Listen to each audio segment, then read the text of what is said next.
here at D-Lab in the 90-degree September weather in Michigan. How amazing is that, huh?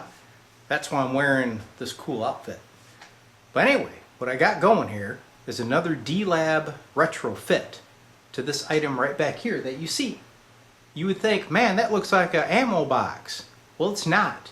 It's actually an old RCA photoelectric control system featuring a 6L6 tube. Unfortunately, it doesn't work, but when you see what's inside, you'll know what D-Lab's gonna do. Here we go. So I ran across this box at a swap meet. I really didn't think anything of it. I actually was just going to move on and not even pay attention until I saw this cool RCA emblem, and I thought, hey, if it's RCA, there's probably tubes in it, right? So you open her up, and sure enough, it's got 4 tubes. There is a photocell, and here they have I think it's a 6SQ7. Let me look at the manual. Yeah, it's got a 6SQ7, followed by a 6SF5, followed by the 6L6. And the photo tube is a RCA 925. Well, I looked at this and I thought, man, I bet you this could be turned into a cool little Class A head for somebody. And it just happened to have some transformers on hand that would make that happen. So here is the original schematic of the RCA photoelectric controller. There's your 925 photo eye. Here's your first amplifier, the 6SF5, followed by a 6SQ7 to the 6L6. And the 6L6 would actually drive a relay. So you could have this relay toggle an alarm or a warning light when somebody breaks the beam to the photo eye. Okay? There's actually a cool little diagram here, how they showed you to install the system. You can see your light source over there. It says you got little lens. Okay, so the beam gets broken, bam, the controller sees it, turns on a warning light, or whatever you happen to hook across those relay contacts.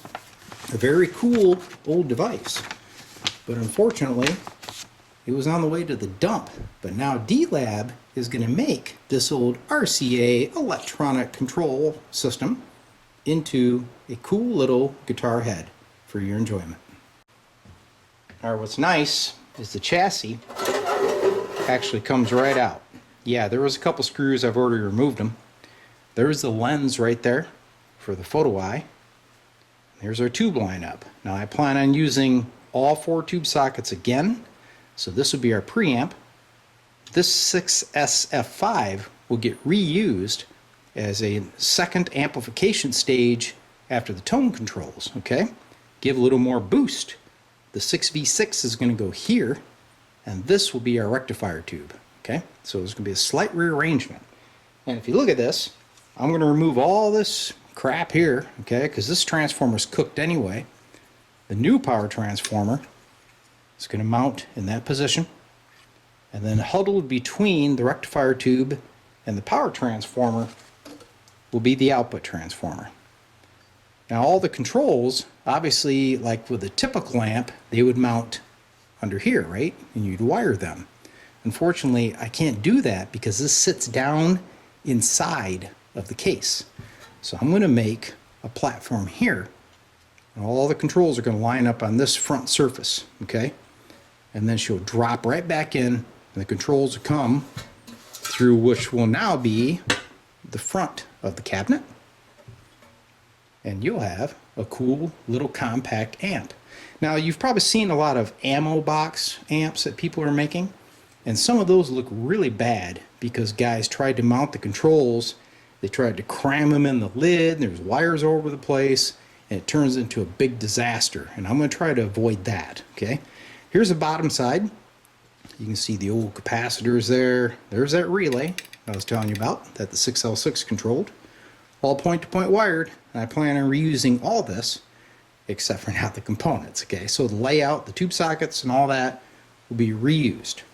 So let's get building. To begin the process, I'm going to strip the chassis. So this old transformer is out. This bracket, that bracket, these terminal boards, etc. are leaving, all right? And of course, most of these tubes will leave too. and they're going to be rearranged. So my new arrangement will be the input tube will be a 6SJ7 followed by the 6SF5 followed by a 6V6, and the old rectifier will be a 6X5. Of course, power transformer, output transformer sit here. The controls are all going to fire out this way. There's obviously no room back here for any controls to mount. So let's get the process started. Obviously none of these components underneath have any value. They've done their time.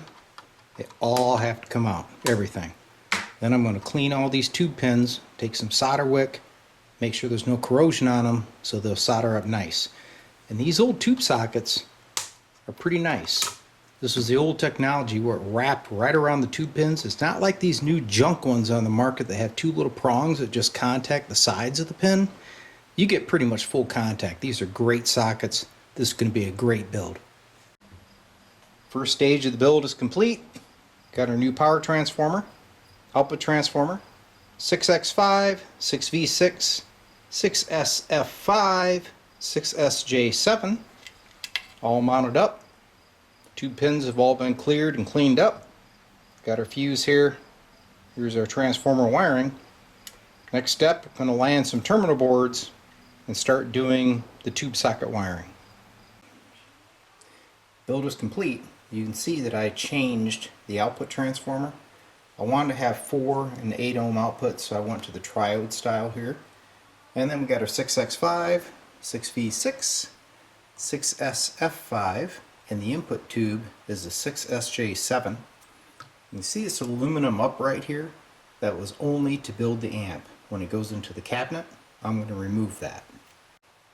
Our control layout, input jack, got volume, treble, bass, power switch, idiot light. Okay, here's the bottom side wiring. You see your filament wires down here. Here's your input, preamp, coupling caps, etc.